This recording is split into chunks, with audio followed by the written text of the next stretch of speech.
Tapi ya palatabilitasnya, peningkatan palatabilitas pakan. Jadi sapi itu lebih doyan biasanya ketika dicampurkan dengan air. Assalamualaikum warahmatullahi wabarakatuh. Selamat siang Sobat Kandang Juragan. Kembali bersama saya Farel Ramadan. Kali ini saya akan kembali membawakan sebuah topik yang berhubungan dengan peternakan, yaitu khususnya di bagian pakan. Siang ini saya akan membahas mengenai pakan comboran.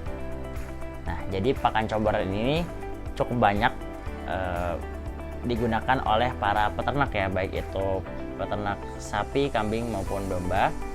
Ya, kalau yang lebih banyak sih yang saya lihat itu lebih ke sapi ya, karena pakan sapi lebih variatif dibandingkan kambing dan domba. Comboran tuh lebih ke metode ya, yaitu mencampurkan pakan dengan air. Jadi ibaratnya kalau orang mungkin diseduh kali gitu ya.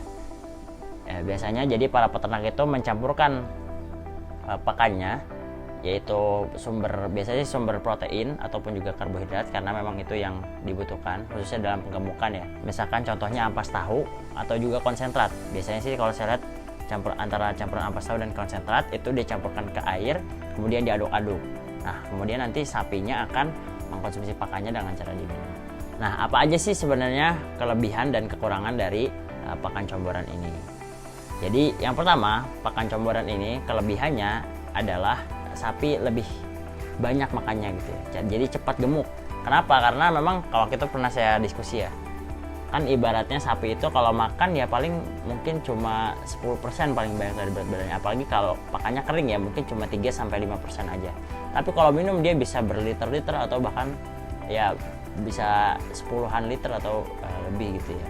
Jadi memang minumnya sangat banyak. Kandang Juragan memproduksi silase rumput yang dapat digunakan untuk pakan kambing, domba, sapi perah, maupun sapi potong. Bagi sobat kandang Juragan yang berminat memesan silase, dapat menghubungi kontak WA yang tertera di bawah ini. Kemudian kelebihan yang kedua adalah sapi juga lebih lahap ya. Jadi kan ibaratnya ini kan kita minum, kalau kita minum air putih itu ya mungkin biasa aja gitu, segar. Tapi kalau misalkan kita minum dikasih misalkan susu bubuk atau coklat bubuk, terus diseduh, diaduk, itu kan kita minumnya lebih nafsu, lebih senang lah gitu. Sama dengan sapi gitu, dia minumnya lebih semangat, lebih banyak juga gitu. Itu yang kedua, jadi menyebabkan sapi doyan gitu. Jadi sapi itu lebih doyan kalau dengan cara dicombor gitu. Kemudian yang ketiga yaitu adalah membuat badannya tuh penampilannya bagus lah. Kalau sapi dicombor itu biasanya kelihatannya badannya bulat dan full berisi gitu, kelihatan banget, dan dia memiliki bulunya biasanya lebih lebih mengkilap lah gitu, lebih mengkilap kalau sapi yang ada dicombor kayak gitu. Itu sih kelebihan dari comboran. Yang pertama kan sapi cepat gemuk karena lebih maksimal ya pemberian pakannya dengan dibentuk cair ya. Jadi kan sapi penyerapannya juga lebih maksimal dan juga makannya lebih banyak. Kemudian yang kedua itu adalah sapi ya palatabilitasnya, peningkatan palatabilitas pakan. Jadi sapi itu lebih doyan biasanya ketika dicampurkan dengan air.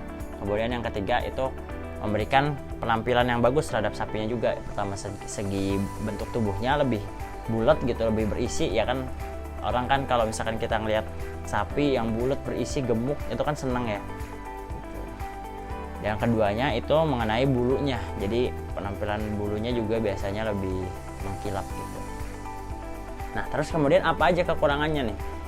Kekurangannya yang pertama adalah daging sapinya jadi basah. Karena memang yang dikonsumsi air banyak. Apalagi misalkan kayak contohnya ampas tahu. Biasanya kita aja kalau pakai ampas tahu terlalu banyak itu menyebabkan daging sapi itu agak basah ya. Apalagi ini misalkan udah ampas tahu kemudian dicampur lagi dengan air. Itu menyebabkan dagingnya basah gitu ya, dagingnya agak berair seperti itu.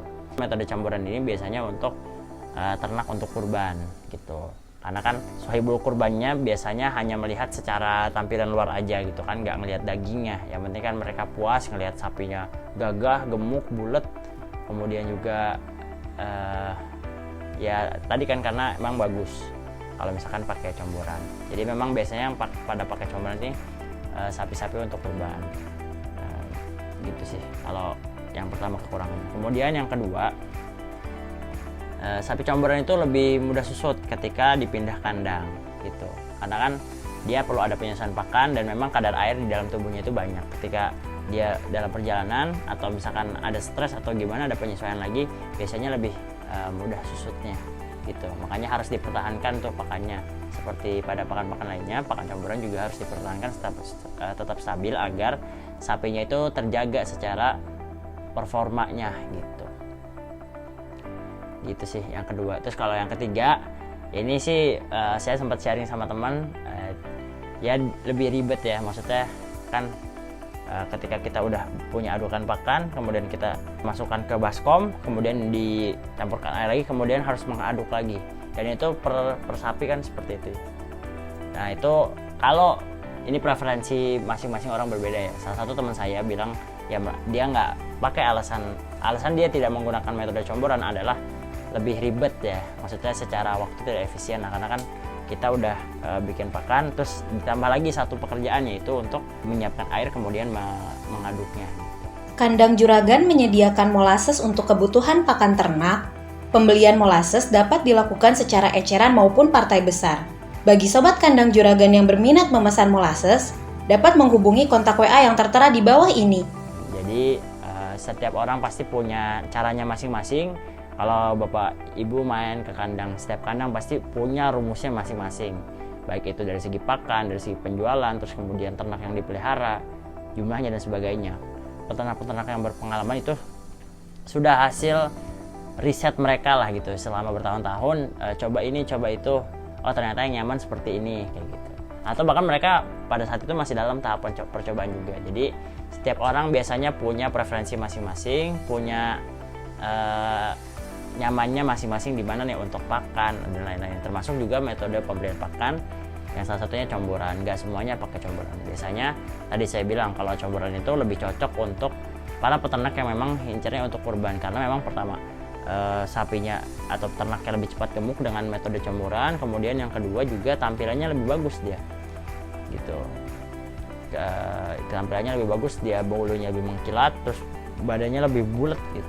Kemudian yang ketiga, ini bisa menutupi kekurangannya, yaitu adalah menyebabkan dagingnya basah, karena kan konsumen kurban biasanya tidak terlalu melihat gitu ke arah dagingnya, kualitas dagingnya seperti apa, tidak terlalu melihat secara tampilan fisik saat sapinya atau ternaknya masih hidup begitu.